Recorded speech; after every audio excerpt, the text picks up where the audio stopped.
Hello,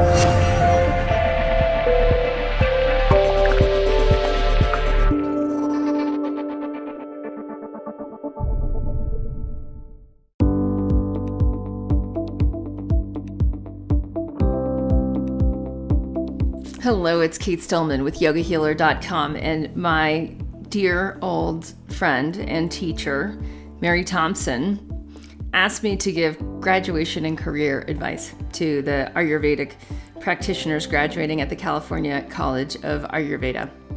And she says, I find the work you're doing in the world to be inspirational. Having known you as a student and to see what you have manifested since that time is certainly inspiring to me. I remember the first seeds of Yoga Healer that you shared with me in your tiny trailer on Lindsay's property. I'd like you to share a small part of your story with the graduates, and if you have any words of wisdom for them, I'd like you to share those too. So just a little backstory. Mary Thompson was my first Ayurvedic medicine teacher at the California College of Ayurveda, where I enrolled in the Ayurvedic practitioner program. I think I enrolled in 99 and graduated in 2000, in early 2002.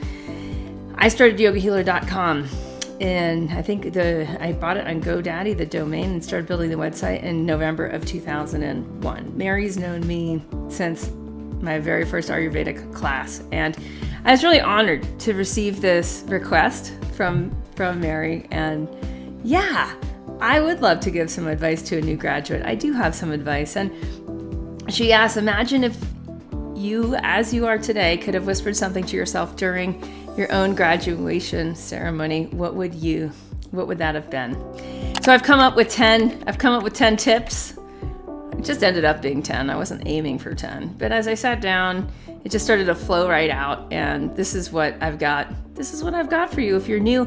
I also actually really recommend that you share this with anyone who's an Ayurvedic medicine practitioner or Ayurvedic lifestyle counselor. I just want to say it's not the easiest career path. And for many of you listening, it is your career path whether you like it or not. And I know that's how it was for me. I was smitten. That's what Prashanti Dejagar who also went to CCA. I met him there. He was a class ahead of me. He was already more or less a guru at the time and just needed a certificate. He was saying, you just get smitten by Ayurveda and then it does what it wants with you. And that's very much what it felt like to me. I became a lifetime devotee before I even started at CCA. And by the time I was done, I actually was already making a living full-time with my skills in Ayurveda and in teaching yoga. And so from there it just grew. So I'm going to offer to you exactly what I would have told myself at the time. And I tried to actually prioritize this a bit, but not perfectly. Okay, so number 1, feel your care. I learned this years later. We all of us called into this profession, all of us called into the Wellness Pro path. We just downright care. Like we've walked our own healing journey. We're still walking our healing journeys, right? And we start to see just how many people need help. And that is where you're going to fuel your energy is from your care. So be very in touch with your care. Sometimes it can feel like judgment, like you see tons of people that are super overweight or eating crappy food and you feel your judgment towards them, but under that judgment is your care. Right? And sometimes you do have a desire to make a good living or make money or whatnot, but under all that is just that you care. You care that people feel better. And that is a power source. Keep returning to your desire to help people. Don't focus on what you're getting, focus on what you're giving. You'll get good, and I promise you the opportunities will follow. Okay, numero dos. Get experience, get results as quickly as you can. Malcolm Gladwell, 10,000 hours, right? Whittle away your 10,000 hours. It's going to take you a while to figure things out. And you need to work with people. You need to talk with people. You need to use your skills on bodies. You need to use your skills on emotions and minds and spirits. You need to find out what you're finding out. And don't worry about what to charge people. Just find out if you can provide value. Once you're providing value and getting results for people, you'll have a much better sense of how you can exchange your value in the marketplace. As I learned from Greg Hartle, author of $10 in a Laptop, he's an entrepreneur. And he said, and it stuck with me, I wrote it down, I memorized it, I've said it a million times again and again for Greg, and it's, you serve at the pleasure of the marketplace. So in the beginning, your job is just to get experience and get results. Often as Ayurvedic practitioners, we think that like people will do what we say. They won't. I promise you, they will not do what you say, right? So you've got to figure out how to create a transformational journey for them, how to create an experience that enables them to get results, and how to do that with some speed, so it doesn't take forever for you to help people lose weight, so it doesn't take forever for you to help people improve their digestion, so it doesn't take forever for you to get people out of chronic pain, okay? Focus on getting experience and getting results. Number 3, design a journey for your future clients. Now, this is an advanced, I gotta say, this is advanced, but I'm putting it in number 3 to get your wheels churning, to start to get you thinking in the right pattern. Everything that happens from when someone hears of you and someone hears of Ayurveda and then they get to know you because you're the Ayurveda person in your hood, right? Everything that happens from that point on is your responsibility. It's not theirs. You need to design a journey, and you can use so much cool stuff to do that now, even way more cool stuff than when I graduated in 2001. Technology's gotten so much better. You can use emails, phone calls, videos, worksheets, checklists, quizzes, retreats, one-on-one time, group time. You can do a mix of it all. And what you want to do here is focus on where the people who come to you from, where they want to go. Right? Where's their A to B? A is I need help. B is I feel amazing. And design for that, right? And design an experience that you love, that you wish you could have gone on, right? And design for that so that every interaction someone has, once they hear Ayurveda and connect your name to it, right? That is, you're proud of it and they love it and they're like, oh my gosh, this is amazing. Things just fall into place. There's also a sense of ease when you design a good journey for your future clients. Number 4, invest in learning a better business model as an Ayurvedic practitioner. So FYI, I grew up semi-affluent, and as a typical Pitta head, I had a strong affinity for the finer things in life. I also have an ego that's the size of a Mack truck. So I wanted to not just be good at my chosen career in Ayurveda and yoga, but I was driven to be great. I wanted to thrive, not survive, as a wellness pro. So implementing the right business model has made the biggest difference in income, but more importantly, it's made the biggest difference in the kind of impact that I have. I'm continually evolving a better business model. I can show you what we're doing at yogahealthcoaching.com/thrive. There's a free training there where I can get much more into it than in this quick list. So that's yogahealthcoaching.com/thrive. We'll put it in the show notes to this episode. The business model, it just makes everything make sense. It makes that journey I talked about, it makes the financial end of that make sense for not just you, but for the person that's investing in their wellness. Okay. Numero 5, find the people who want help. So you got to go to where the people are already hanging out, where people want help already are.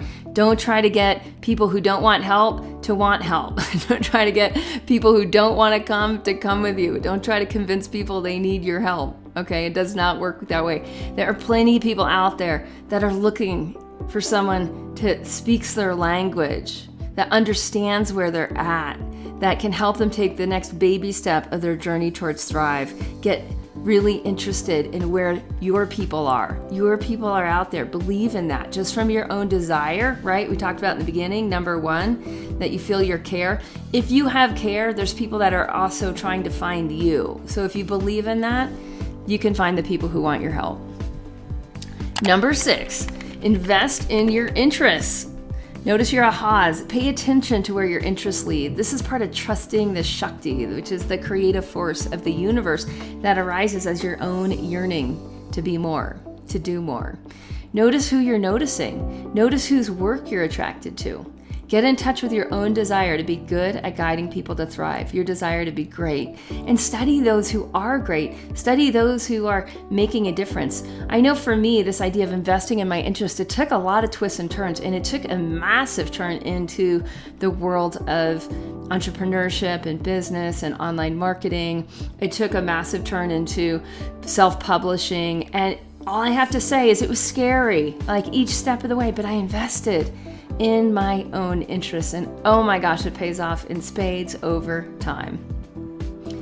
Okay, number 7, form a pro posse. This is big, you guys. This really is big. So stick together, form a mesh, or form, even better yet, a mastermind. So you get stronger together. You can help each other to get established, and you can help each other take off. It's okay if a mastermind has mixed levels, right? So if there's some people that are ahead of you and some people that are behind you in certain ways, they should have different strengths that they also bring to the table, right? And one of the things that you'll find is if you study a mastermind model, which is the idea that a group of minds is better than one. And if you create a structure for that mastermind, how often you meet, what you do when you meet, what you're each there to get out of the experience, and you set up a strong structure, evolution will follow. So stick together, be in a mastermind. It doesn't have to cost you a dime. You can do it with your best friends from school. That's a great place to start. You can each invite a new friend in and get enough people that like to get it going. And really, I would advise somewhere, I'd keep it small in the beginning, somewhere between 4 and 6 members is what I recommend. Meet regularly, know each other's goals, track each other's goals, hold each other accountable to what you're doing next, and you'll have no problem getting your career started. Okay, number 8, learn the yoga of sales and marketing. Oh my gosh, this should really be number 1, but it's not. Okay, don't fall for the hype of the latest and greatest and how to grow your clientele. There's lots of workshops that are targeting you online. All I've got to say is that there's essentials. There's just basics. It's like the basics of alignment and the physiology. It's like the basics of hydrating and pooping. You need to learn the basics of sales and marketing. Respect the wisdom of the great teachers of sales and the great gurus of marketing. It's the yogic path of the marketplace, and it leads to having a bigger and deeper and more long-lasting impact. If you hold a holier-than-thou attitude towards sales and marketing and you can't get your hands dirty, you're very much limiting the kind of impact you can have and the kind of help you can provide the people who want your help. So learn how to market, learn how to sell, even before you know what you are marketing and what you are selling. Start now, and you'll be much better able to support yourself, and you'll be much better able to attract the kind of people that you most want to work with and that most want to work with you. I can't say this one enough. I would just press pause and rewind and replay this part like 5 times until it sinks in your head like this. I wish I had learned this earlier. Oh my goodness. Okay, number 9. Befriend technology and hire a techie virtual assistant. So whether you want to make a living or make a fortune, you live in the age of the search engine. You have the power to design original and uniquely valuable experience for the people who want your help. So go ahead, right after this, search for yourself on the internet. Do you like what you see? Do you want someone to have that experience of clicking on you and finding out what's next, how to work with you? How can you improve the experience? How can you help them get more help? Well, along the ways, what you're going to find is that there's a lot of stuff that you don't want to do that helps people find you. I'm a big fan of hiring virtual assistants. I hired my first virtual assistant back in, probably 2006 or 2007. Right now I have a team. I think we've about maybe 14 contractors, global contractors around the world, and they speak of each other's teammates. They speak of each other's coworkers. You don't have to grow big fast. You can start slow. You can start with hiring part-time gigs. I use Upwork.com. I've had people design my website, write my Facebook ads, take care of all my customer service, take care of email campaign, automation, things that improve my client's journey to success. All the things that I'm not good at, right? I get off my plate and onto someone else's plate so I can focus on helping people. Okay, become a better version of yourself. This is big too. I put this at number 10, not because it's last, but because usually the first and the last things stand out. I learned that through marketing, right? So when you make a list, make sure you want people to read your number 1 and your number 10. Little insider tip.